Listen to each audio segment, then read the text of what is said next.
আসসালামু আলাইকুম, কেমন আছেন সবাই? আজকে মহান বিজয় দিবস।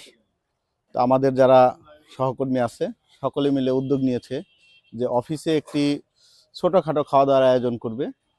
তো সকলেই না, কিছু কিছু সংখ্যক স্টাফরা এসেছেন। তো আপনারা দেখতেই পাচ্ছেন যে আমাদের আয়োজন চলছে বরাবরের মতো। আমাদের চিফ শেফ আছে রহিম, আমাদের 2 পেয়ারের মিস্ত্রি, এবং আমাদের এই যে ডান পাশেই আছে মিলন, 5 পেয়ারের মিস্ত্রি। তো এরকম অনেকেই আছে। আমাদের আরেকজন আছে সেলিম, যিনি বেশিরভাগ সময় এই ধরনের উদ্যোগ নিয়ে থাকে। এই আয়োজনের খুব ছোটোখাটো আয়োজন, সবজি খিচুড়ি, সাথে ডিম ভুনা।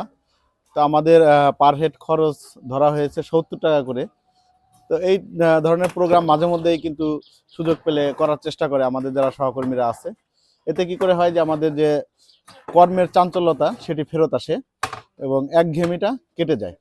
আজকের প্রোগ্রাম করছি আমাদের অফিসের মধ্যে, এসএসসি ওয়ে কুষ্টিয়া অফিসের মধ্যে। তো আশা করি আপনাদের এই প্রোগ্রাম দেখে অবশ্যই ভালো লাগবে। আমি যারা রান্না করতেছে তাদের কাছ থেকে একটু শুনে নিব যে আজকের এই প্রোগ্রাম সম্পর্কে। সেলিম, কেমন আছেন? আসসালামু আলাইকুম স্যার। আসসালাম। আলহামদুলিল্লাহ ভালো আছি। তো এই আজকের প্রোগ্রামের উদ্যোগ কিভাবে নিলেন? স্যার আজ মহান বিজয় দিবস। কুষ্টিয়া রেলওয়ের পক্ষ থেকে সবাইকে জানাই শুভেচ্ছা, অভিনন্দন, বিজয় শুভেচ্ছা।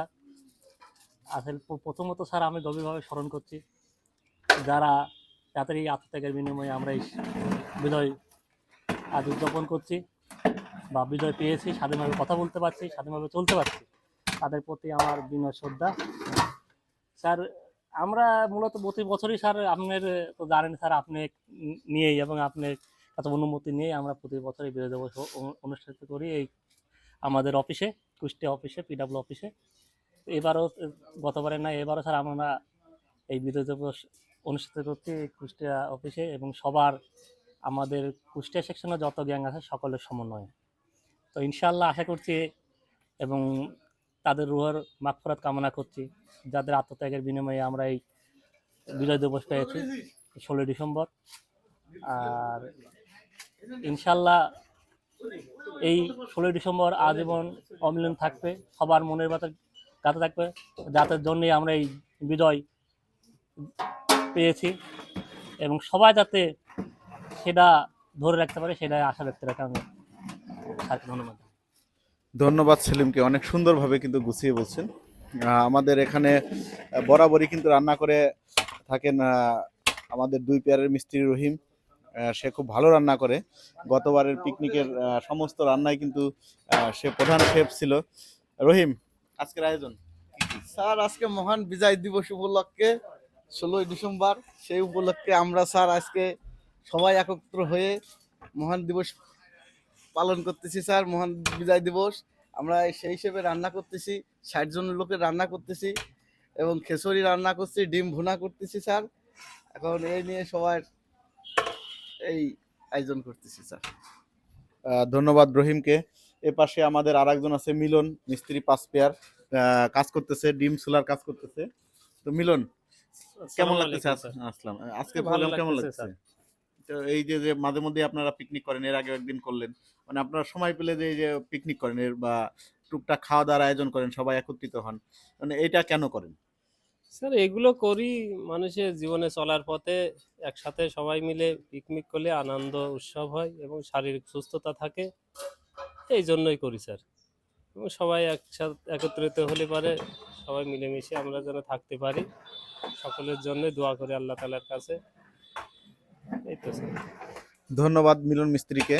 আমি যদি আমার পিছনের দিকে দেখাই যে এখানে কিন্তু কেউই বসে নেই, সবাই কাজ করতেছে, অনেক স্টাফরা আসতেছে।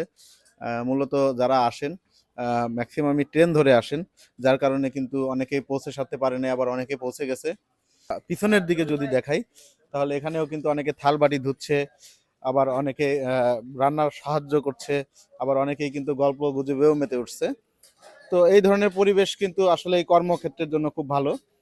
টুকটাক যদি আয়োজন করা যায়, খুব বেশি কিন্তু খরচ না। তো এতে করে হয় কি যে নিজেদের মধ্যে বন্ডিং বৃদ্ধি পায়, কাজের যে প্রাণ চঞ্চলতা সেটিও ফেরত আসে। আর সবচাইতে বড় জিনিস যেটি, যে আমাদের একঘেয়েমিটা দূর হয়ে যায়। অর্থাৎ একটা দিন যে আনন্দ, মানে এটা ছোটখাটো এক ধরনের পিকনিকই বলা যায়, যে নিজেদের মধ্যে কিন্তু একটা সম্প্রীতি গড়ে ওঠে, একে অপরের প্রতি যে শ্রদ্ধাবোধ সেটিও বৃদ্ধি পায়, সকলের সাথে যোগাযোগ থাকে। তো এই আর কি। তো এখানে দেখতেই পাচ্ছেন যে অনেকেই চলে আসছে, আর এইটাই হচ্ছে আমাদের এসএসসি কুষ্টিয়া অফিস। তো, অনেকেই আবার আমার ভিডিও দেখে থাকেন যে অফিস কেমন হয়। আসলে অফিসগুলো এরকমই হয়, মোটামুটি ফিল্ড লেভেলের যে অফিসগুলো আছে সেগুলো কিন্তু সাধারণত এমনই থাকে যে একটু বেশ বড় জায়গা থাকে, সেখানে গোডাউন থাকে, অফিস কক্ষ থাকে, সাথে কিছু জায়গা থাকে যেখানে আমরা ম্যাটেরিয়ালস রাখতে পারি। কিছু অফিসের এরিয়া ছোট বড় থাকে, কিন্তু অল ওভার ম্যাক্সিমাম অফিসে কিন্তু বেশ জায়গা থাকে যেখানে মোটামুটি আমরা আয়োজন করতে পারি। তো আজকের আয়োজন এই ছিল। আশা করি আমাদের সাথে থাকবেন, ভালো থাকবেন, সুস্থ থাকবেন এবং আমাদেরকে নিয়মিত সাপোর্ট করবেন। আমাদের যদি কোনো ভুল থাকে বা ভুল হয় সেগুলো অবশ্যই আমাদের কমেন্ট সেকশনে জানাবেন, আমাদেরকে পরামর্শ দিবেন কিভাবে আমরা আরো সুশৃঙ্খলভাবে রেল লাইনকে নিরাপত্তা দিতে পারি এবং আমাদের কর্মক্ষেত্রকে আরো সুন্দর, নিরাপদ এবং সুশৃঙ্খল করতে পারি ইত্যাদি বিষয়ে পরামর্শ দিবেন। ধন্যবাদ সকলকে। আসসালামু আলাইকুম।